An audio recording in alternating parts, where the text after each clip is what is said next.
नमस्कार, आप देख रहे हैं साधना प्लस और मैं हूं आपके साथ पूजा अग्रवाल। बुलेटिन की शुरुआत करेंगे, लेकिन इससे पहले नजर इस वक्त की सुर्खियों पर।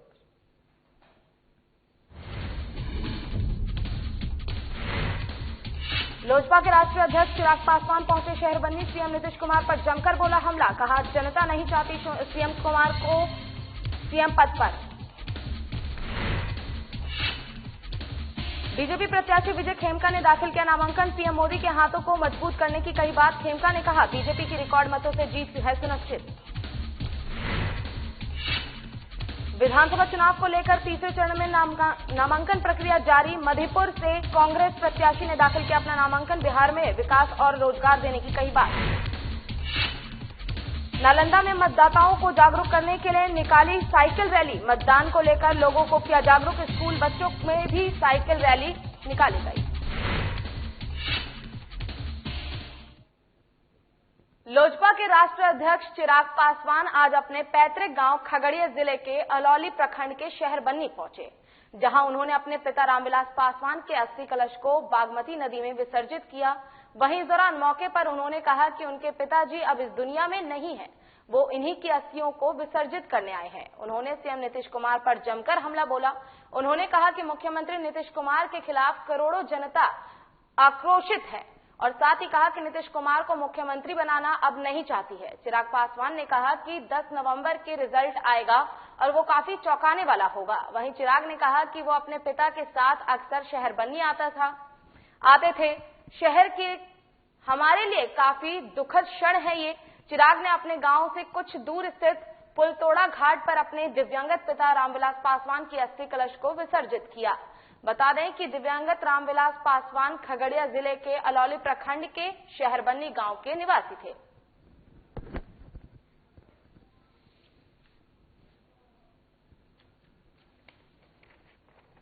बता दें कि लोजपा के राष्ट्रीय अध्यक्ष चिराग पासवान आज अपने पैतृक गांव खगड़िया जिले के अलौली प्रखंड के शहर बन्नी पहुंचे, जहां उन्होंने अपने पिता रामविलास पासवान की अस्थि कलश को बागमती नदी में विसर्जित किया। साथ ही कहा कि ये उनके लिए काफी दुख का क्षण है और उन्होंने इस दौरान मुख्यमंत्री नीतीश कुमार पर भी जमकर निशाना बोला। उन्होंने कहा कि नीतीश कुमार को मुख्यमंत्री बनाना अब जनता नहीं चाहती। चिराग पासवान ने कहा कि 10 नवंबर को जो रिजल्ट आएगा वो काफी ज्यादा चौंकाने वाला होगा। आज वो साथ नहीं है, उनको यहाँ पर छोड़ने आए हैं, उनकी अस्थियां विसर्जित की यहाँ पे। आपने आज नीतीश कुमार पर बड़ा हमला किया, आपने कहा कि असंभव है नीतीश कुमार का मुख्यमंत्री बनना। आपने ट्विटर में कहा, आखिर इसका क्या जो बात जनता कह रही है बस उसी को मैं अपनी आवाज दे रहा हूँ। यह आक्रोश जनता का है, जनता स्पष्ट है इस बात को लेकर। मुख्यमंत्री नीतीश कुमार जी कम से कम दोबारा कभी प्रदेश के मुख्यमंत्री नहीं बनेंगे। ये असंभव है उनका दोबारा मुख्यमंत्री बनना, इसीलिए असंभव नीतीश। बिहार विधानसभा चुनाव आम निर्वाचन 2020 किशनगंज में तीसरे चरण में चुनाव होने वाला है। इसका नॉमिनेशन कार्य चल रहा है। इसी क्रम में AIMIM के विधायक कमरुल हुड्डा ने अनुमंडल कार्यालय में अपना नॉमिनेशन पर्चा दाखिल किया। विधायक कमरुल हुड्डा ने कहा कि वो 11 महीने से किशनगंज का विधायक हैं और वो जितना काम संभव हो पाया है वो 11 महीने में किया है। उन्होंने बताया कि इस बार अगर वो चुनाव जीतते हैं तो इसका सबसे पहला काम है कि शिक्षा को सुधारना। उन्होंने कहा कि शिक्षा का स्तर बहुत ही खराब है, मैं सबसे पहले शिक्षा बढ़िया दूंगा।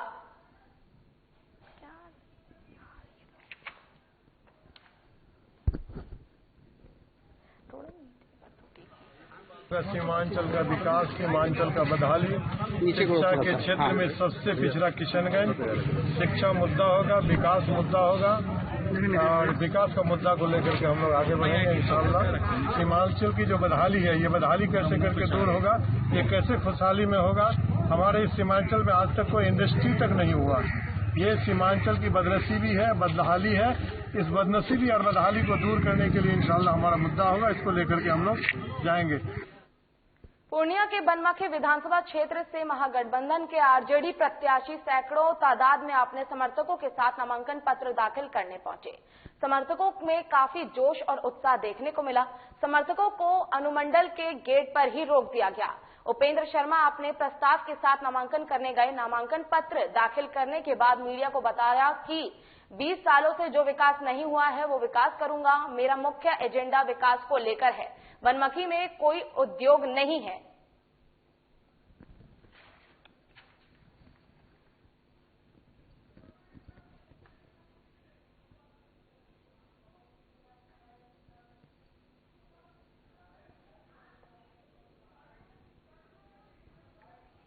विकास का एजेंडा है। जहाँ जहाँ पिछड़ गए विकास कर रहे हैं, हम हर तरफ से विकास करेंगे। बनमखी के चारों ओर विकास करेंगे। किस उद्देश्य से नामांकन किया आपने? बस विकास के उद्देश्य से विकास करना है। जो नहीं कर पाए पिछले 20 वर्षों से तरस रहे हैं हमारे बनमखी वासी, उसी को पूरा करने के लिए हम आए हैं। बिहार विधानसभा चुनाव को लेकर बिहार शरीफ के श्रम कल्याण मैदान में स्वीप अभियान के तहत आज मतदाताओं को जागरूक करने के लिए साइकिल रैली निकाली गई। साइकिल रैली में नालंदा के जिला पदाधिकारी योगेंद्र सिंह, पुलिस अधीक्षक नीलेश कुमार, नगर आयुक्त अंकुश अग्रवाल सहित स्कूल बच्चों ने भी भाग लिया। इस मौके पर जिला पदाधिकारी योगेंद्र सिंह ने कहा कि विधानसभा चुनाव में मतदाता अपने मत अधिकार का प्रयोग अवश्य करें। उन्होंने कहा कि मतदाताओं का वोट प्रतिशत बढ़ाने के लिए लगातार जागरूकता कार्यक्रम चलाया जा रहा है। इस मौके पर पुलिस अधीक्षक नीलेश कुमार ने कहा कि मतदाता बिना भय और निष्पक्ष होकर मतदान करें। कोरोना संक्रमण को लेकर प्रत्येक मतदान केंद्र पर प्रशासन द्वारा सैनिटाइजर, मास्क और थर्मल स्क्रीनिंग की व्यवस्था की गई है। उन्होंने मतदाताओं को सोशल डिस्टेंसिंग बनाकर मतदान करने की अपील की है।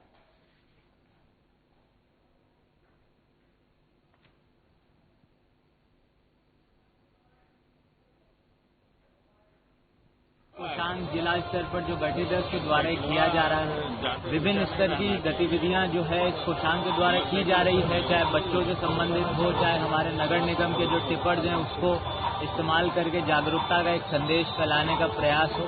आज भी आप सब लोग देख सकते हैं किस तरीके से स्कूल के बच्चों के साथ जिला प्रशासन मिलकर ये साइकिल रैली का आयोजन कर रहा है और निश्चित ही इसमें जन जागरूकता और एक जो है एक आम संदेश आम जन मानुष तक जाएगा। उन लोगों के आत्मविश्वास को बढ़ाने के लिए, उन्हें निडर बनाने के लिए हम लोग फ्लैग मार्च करवा रहे हैं ताकि वे लोग निडर होकर, निष्पक्ष होकर अपने मताधिकार का प्रयोग करें और कोविड संक्रमण के बचाव। शेखपुरा विधानसभा 169 में प्रत्याशियों की होड़ लग गई है। सभी दलित और निर्दलीय प्रत्याशी अपने अपने क्षेत्रों में कड़ी मेहनत कर रहे हैं और जनता को पिछले 10 साल में हुए विकास के मुद्दों पर बात कर रहे हैं। रिंकू देवी निर्दलीय प्रत्याशी भी अपने क्षेत्र अररिया में धूम मचा रही है, जिन्हें जनता अपने सर आंखों पर उठा रही है। इस दौरान आज उन्होंने कई गांव का दौरा किया, जहां ग्रामीणों ने रिंकू देवी का आगे आकर गाजे बाजे के साथ स्वागत किया। इस बाबत रिंकू देवी ने भी मीडिया से बातचीत करते हुए कहा कि इस बार विधानसभा में वो विकास के मुद्दे को लेकर उतरी हैं और जनता उनका समर्थन कर रही है।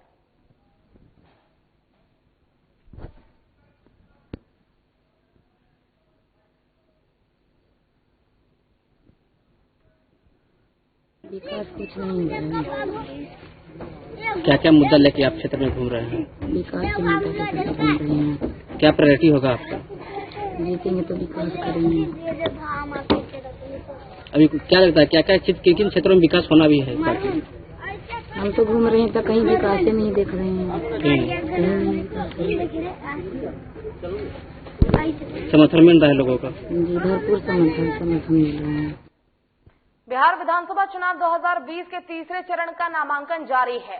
सीकड़ी के पूर्णिया सदर विधानसभा से बीजेपी प्रत्याशी विजय खेमका ने नामांकन दाखिल किया है। इस दौरान खेमका ने कहा कि वो माननीय नरेंद्र मोदी जी के हाथ को मजबूत करने के लिए बीजेपी के साथ आगे। खेमका ने कहा कि पूर्णिया में बीजेपी की रिकॉर्ड मतों से जीत होगी।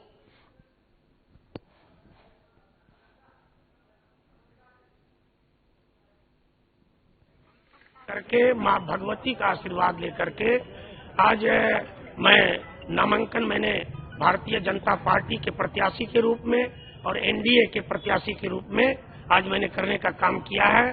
पूर्णिया की महान जनता ने मुझे आशीर्वाद 2015 में भी दिया था और चुनाव से पूर्व ही आज नामांकन में जो यहाँ की महान जनता का मुझे आशीर्वाद मिला, सारे लोगों ने ये निर्णय कर लिया है कि 2015 में जो 92,000 वोट से पूर्णिया में कमल खिला था, इस बार पूर्णिया की जनता खुद अपने रिकॉर्ड को खुद ब्रेक करेगी। विधानसभा चुनाव को लेकर तीसरे चरण में नामांकन प्रक्रिया जारी है। इसी कड़ी में मधेपुरा से महागठबंधन प्रत्याशी के रूप में कांग्रेस प्रत्याशी आज अपना नामांकन दाखिल किया है। आपको बता दें कि मधेपुरा के बिहारगंज विधानसभा से महागठबंधन प्रत्याशी के रूप में कांग्रेस प्रत्याशी शरद यादव की बेटी सुभाषिनी यादव ने अपना नामांकन दाखिल किया। इस मौके पर उद्याकिशुनगंज के हाई स्कूल के मैदान में चुनावी जनसभा का आयोजन किया गया, जिसमें राजद नेता आलोक मेहता, कांग्रेस के बिहार प्रदेश प्रभारी शक्ति सिंह गोहिल के अलावा कई नेताओं ने भाग लिया। अपनी चुनावी संबोधन में प्रत्याशी सुभाषी यादव ने खुद को बिहारगंज की बेटी बताते हुए लोगों से जनसमर्थन का सहयोग मांगा। उन्होंने कहा कि देश और राज्य में चुनावी जुमलेबाजी बहुत हो चुकी है, अब एक बार युवक नेतृत्व पर विश्वास करने की जरूरत है। उन्होंने बिहार के विकास और युवाओं के लिए रोजगार के लिए लोगों से महागठबंधन को वोट देने की अपील की है।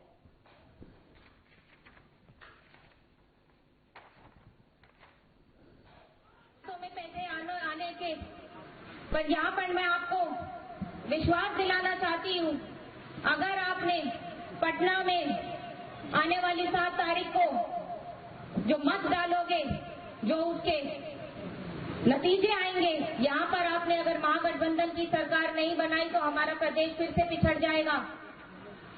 जो 10 लाख रोजगार देने का वादा महागठबंधन का संकल्प है, अगर आप चाहते हो आपके बच्चे घर में खाली ना बैठे, उनको रोजगार मिले, तो आप महागठबंधन को विजय बनाइए।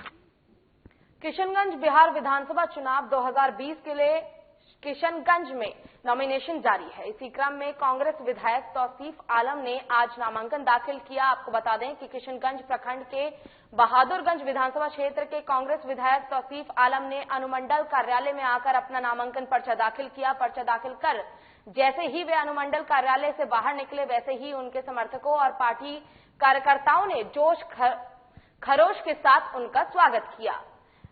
तौसीफ आलम ने कहा कि इस बार उनका चुनाव का मुद्दा है भ्रष्टाचार को दूर करना। उन्होंने कहा कि जेडीयू के बीजेपी का गोद में जाकर शरण लिया है और कोई विकास का कार्य नहीं हो रहा है।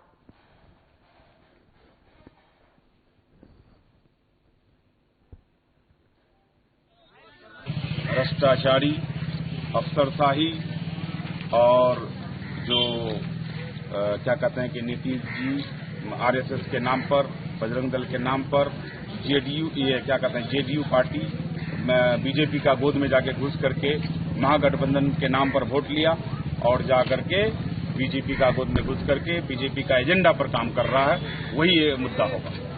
कुछ काम भी बच गया आपके इलाके में? काम तो सरकार आएगा तो सारे काम हो जाएंगे। नीतीश राज में तो सारे काम रह गए हैं। स्वास्थ्य विभाग ऐसे ही रह गए हैं, शिक्षा विभाग ठप है, लॉकडाउन के नाम पर लोगों को मार दिया गया। किशनगंज विधानसभा चुनाव 2020 का किशनगंज में तीसरे चरण का चुनाव का तारीख घोषणा हो चुकी है। बाद नॉमिनेशन का कार्य भी जारी है।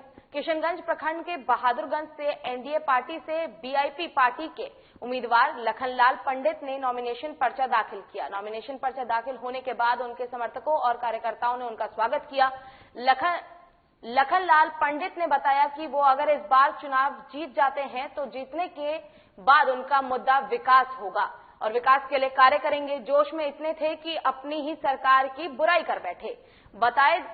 बता दें कि उनकी जुबान अपनी पार्टी के ही ऊपर फिसल गई और कह दिया कि अभी तक विकास का कोई नामो निशान नजर नहीं आ रहा है। जब उन्होंने अपनी गलती का एहसास हुआ तो उन्होंने अपनी जुबान को संभाल लिया। फिर उन्होंने कहा कि नीतीश सरकार और मोदी सरकार ने बहुत सारा काम किया है और भी काम चल रहा है और जीतने के बाद हम और भी काम कराएंगे।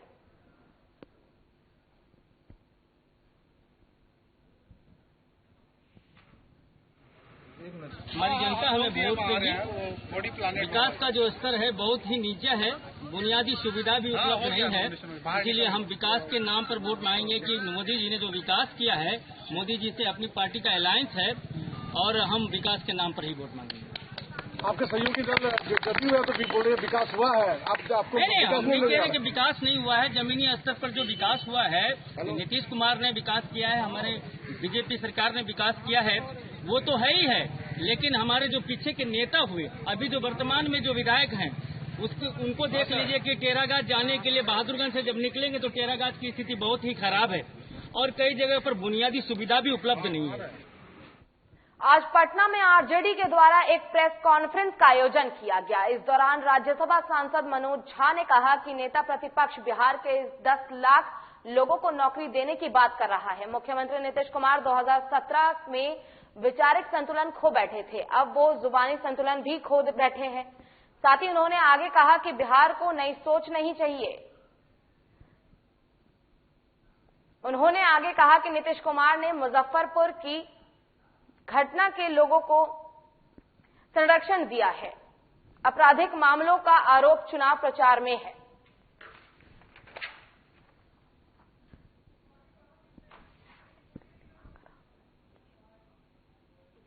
महागठबंधन की ओर से राष्ट्रीय जनता दल की तरफ से आप सभी का बहुत बहुत स्वागत है।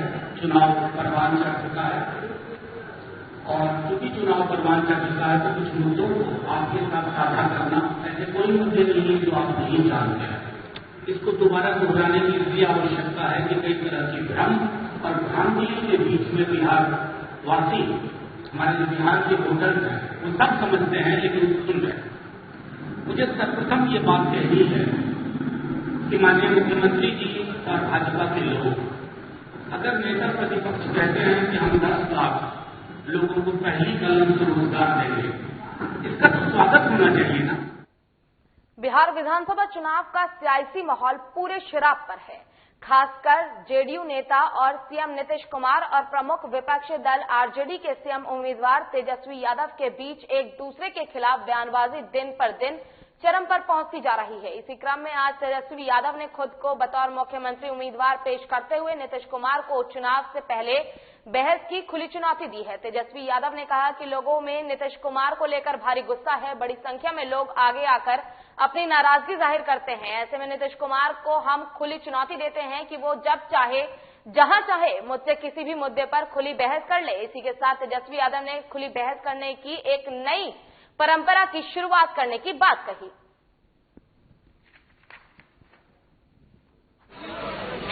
हम सब लोगों ने प्रयास किया है और राज्य सरकार मेहनत कर रही है और केंद्र में आदरणीय प्रधानमंत्री नरेंद्र भाई मोदी जी के सहयोग से राज्यों को मदद मिल रही है और अपने राज्य को भी मदद मिल रही है। छातापुर विधानसभा क्षेत्र से राष्ट्रीय जनता दल के उम्मीदवार के आपको बता दें कि छातापुर विधानसभा क्षेत्र से राष्ट्रीय जनता दल के उम्मीदवार के रूप में एक सरकारी चिकित्सक की पैराशूट लॉन्चिंग हुई है। सुपौल जिले के नरपंतगंज प्राथमिक चिकित्सक केंद्र के प्रभारी चिकित्सक ने अपनी नौकरी की बलि चढ़ाकर राष्ट्रीय जनता दल की उम्मीदवार हासिल करने की सफलता प्राप्त की है। मजे की बात यह है कि उम्मीदवार दाखिल करने से पहले उन्होंने जहां अपने पद का त्याग किया, वहीं आज तक डॉक्टर विपिन कुमार सिंह राष्ट्रीय जनता दल की प्राथमिक सदस्यता से भी अपने आप को महफूज रखा था। एक चिकित्सक के रूप में ख्याति प्राप्त डॉक्टर भावना ने कुलाचे भाड़ी और सब कुछ त्याग कर ये चुनावी मैदान में उतर गए हैं। हमारे साधना प्लस न्यूज के सुपौल संवाददाता ओपी राजू ने इसकी खास बातचीत की है, आपको दिखाते हैं। विपिन कुमार चौहान साहब और मैं इनसे जानना चाहता हूं कि आगामी चुनाव को लेकर इनकी रणनीति क्या है। हाँ डॉक्टर साहब, ये बताएं कि आम चर्चा यह है कि आपकी पैराशूट लॉन्चिंग हुई है। उम्मीदवार बनने से पहले आपने राष्ट्रीय जनता दल की प्राथमिक सदस्यता भी नहीं ली थी। अचानक इस पार्टी के प्रति आपका मोह कैसे जगा और आपने उम्मीदवारी भी दर्ज की है, तो आपका विजन क्या है? ये सब अचानक कैसे हो गया? जी, मैं किसी पार्टी में था ही नहीं, मैं तो सरकारी नौकरी में था, पेशे से चिकित्सक, और मैं आपके प्रखंड नरपतगंज के प्रभारी चिकित्सा पदाधिकारी के पोस्ट पे था। मैं तो पहली बार राष्ट्रीय जनता दल में ज्वाइन किया हूँ। उससे पहले मेरी कोई पार्टी ही नहीं थी,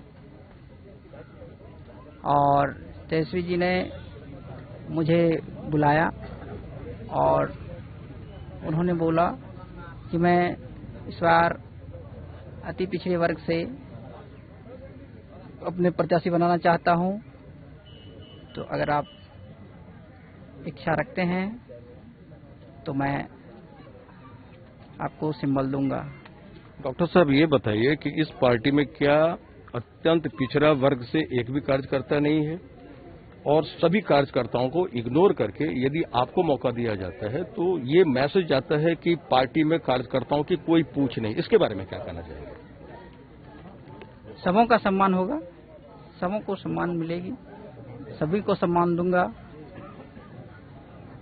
कहीं से किन्हीं को कोई गिला शिकवा नहीं रहने दूंगा, ये मेरी प्रतिज्ञा है। नहीं, आप हमारे प्रश्नों का तथ्यगत जवाब नहीं दे पा रहे हैं। फैक्ट है कि जो पार्टी में बरसों से 20 साल से जो झोला ढो रहे हैं और उनको यदि स्थान नहीं मिलता है, ऐसे में इस पार्टी से लोग विमुख हो रहे हैं, ये कहना है आपका। इसके बारे में आप क्या कहेंगे? देखिए, सिंबल तो किन्हीं एक ही को मिलेगी। सिंबल तो एक है, कार्यकर्ता तो हैं बहुत सारे, बहुत सेवा किए हैं लोग, उनको दुख हुई होगी, ये मैं भी मान रहा हूँ। साधना प्लस न्यूज से बात करने के लिए आपका बहुत बहुत धन्यवाद। और सुपौल से साधना प्लस न्यूज के लिए ओपी राजू। महागठबंधन की कांग्रेस प्रत्याशी इंदु सिन्हा ने पूर्णिया सदर विधानसभा से नामांकन का पर्चा दाखिल कर परिवर्तन का शंखनाद कर दिया है। इस दरमियान इंदु सिन्हा ने बिना किसी तामझाम व ढोल नगाड़े के कोरोना काल को देखते हुए सीमित कार्यकर्ताओं के साथ अनुमंडल कार्यालय पहुंचकर अपना नामांकन दाखिल किया। जिला कांग्रेस कार्यालय से गंतव्य स्थल के बीच के रास्ते में पूर्णिया के आमजनों ने महागठबंधन व कांग्रेस में अस्थायी जताते हुए न सिर्फ अपना आशीर्वाद दिया, बल्कि ये भी कहा कि इस बार पूर्णिया में परिवर्तन होकर रहेगा, क्योंकि हम किसी के झांसे में नहीं आने वाले। नामांकन के बाद पत्रकारों के सवालों का जवाब देते हुए कांग्रेस प्रत्याशी ने सबको बधाई देते हुए कहा कि महागठबंधन के प्रति पूर्णिया की जनता में खास उत्साह इस बार का गवाह है कि पूर्णिया में बदलाव की जो बयार आज देखने को मिल रही है, उसका एकमात्र कारण यही है कि जनता जनार्दन है, जिन्होंने पूरी तरह से परिवर्तन का मन बना लिया है। का विकास, और मैं पूर्णिया जनता की आभार व्यक्त करती हूँ जो मुझे इस बार मौका मिल रहा है, और लोगों में काफी उत्साह है, और हम चाहते हैं कि मेरा पूर्णिया सुंदर बने, क्योंकि आप जानते हैं कि अभी की स्थिति जो जिस तरह से बनी हुई है, लोग नर्क की स्थिति में लोग यहाँ रह रहे हैं। न नाला का बहाव है, न क्या कहते हैं लोगों को सही तरीके से कूड़ेदान मिला है, नगर निगम का बहुत ही स्थिति खराब है। बिहार विधानसभा चुनाव 2020 तीसरे चरण के 7 नवंबर को होने वाला चुनाव को लेकर आज सहरसा में विभिन्न राजनीतिक दलों के दर्जनों प्रत्याशियों ने समाहरणालय परिसर और अनुमंडल कार्यालय स्थित निर्वाचित पदाधिकारी के समक्ष अपना नामांकन पर्चा दाखिल किया। नामांकन के दौरान काफी गहमा गहमी रही।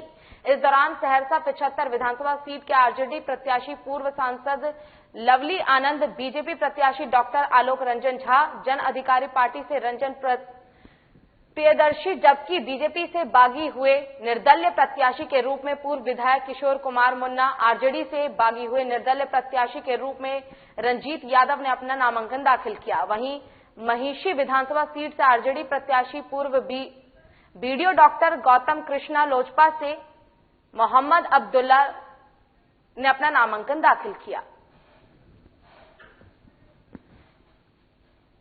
वहीं सोनवर्षा में 74 विधानसभा सीट से जेडीयू के रत्नेश सादा, कांग्रेस से तारिणी ऋषिदेव, लोजपा से सरिता पासवान, जबकि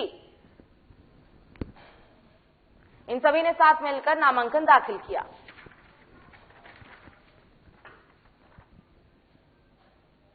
करने के लिए जा रहे हैं, क्या मुद्दा रहेगा और किस विधानसभा से आप?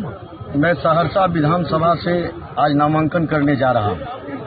मेरा मुद्दा है हमारे माननीय प्रधानमंत्री जी जिनका सबका साथ, सबका विकास और सबका विश्वास के साथ बिहार के माननीय मुख्यमंत्री नीतीश कुमार जी का न्याय के साथ विकास का जो मुद्दा है, जो आज 15 वर्षों से बिहार में जिसको क्रियान्वित करने में लगे हुए हैं, और उस विकास कार्यों को और आगे बिहार और समृद्ध हो, बिहार देश का नंबर 1 विकास में नंबर 1 स्थान हो, इसके लिए हम आज मुद्दा पे वोट मांगेंगे।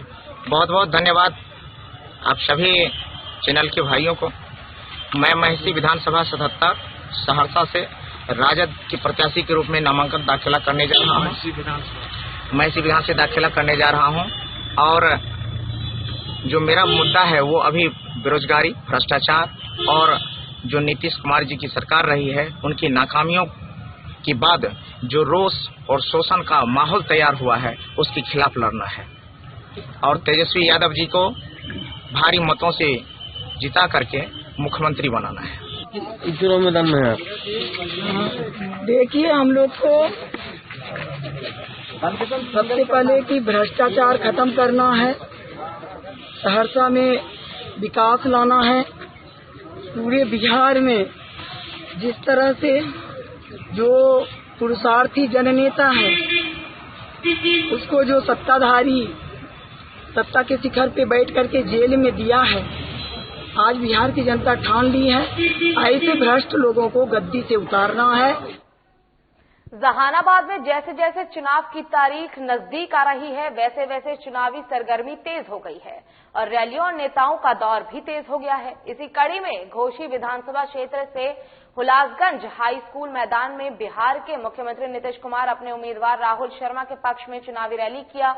इस दौरान नीतीश कुमार ने विपक्ष पर जमकर निशाना साधा और लालू राबड़ी के 15 साल बनामा अपने सरकार के 15 साल के विकास योजनाओं की जानकारी दी और खासकर अपने सरकार के 7 निश्चय योजनाओं और विकास के मुद्दे पर वोट मांगा। गौरतलब हो कि कोरोना महामारी के बीच बिहार में विधानसभा चुनाव हो रहा है और इसको लेकर चुनावी आयोग के तरफ कोरोना संक्रमण से बचाव के लिए कई तरह की दिशा निर्देश दिए गए हैं। बावजूद इसके बिहार के मुख्यमंत्री नीतीश कुमार चुनावी सभा में सोशल डिस्टेंसिंग की अनुपालन और कोरोना से बचाव के लिए मास्क का प्रयोग नहीं करते दिखे। हालांकि आयोजन के द्वारा मैदान में सोशल डिस्टेंसिंग के पालन के लिए गोल घेरा भी बनाया गया था, लेकिन बावजूद इसके कहीं भी इसका पालन नहीं होता दिखा।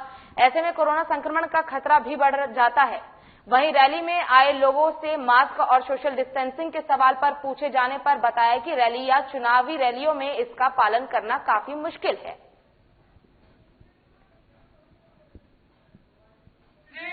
का जीत है एनडीए का जीत एनडीए का बिल्कुल।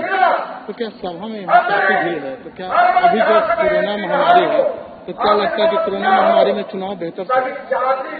होना तो नहीं चाहिए था, लेकिन जब हो गया तो भीड़ तो लगेगा ही। तो इसमें सोशल डिस्टेंसिंग कोई सोशल डिस्टेंसिंग नहीं है, कोई सोशल डिस्टेंसिंग बिल्कुल नहीं। सामाजिक नीतीश कुमार की रैली में है, राहुल जी के लिए है, तो यहाँ तो घोसी में तो इस बार बिल्कुल जीत ही है इनका, हर हाल में। अब ये चीज है, आप मास्क लगाए हुए क्यों लगाए हुए? मास्क कोरोना की वजह से लोग लगाए हुए हैं, बहुत सारे लोग ऐसे नहीं लगाए। ठीक है, उनका अपना है, रिकवरी रेट बहुत ज्यादा बढ़ गया है 96%, तो इसके कारण लोग का डर थोड़ा कम हुआ है। फिलहाल के लिए इस बुलेटिन में बस इतना ही। तमाम खबरों के लिए देखते रहिए साधना प्लस, जुड़े रहिए हमारे साथ। नमस्कार।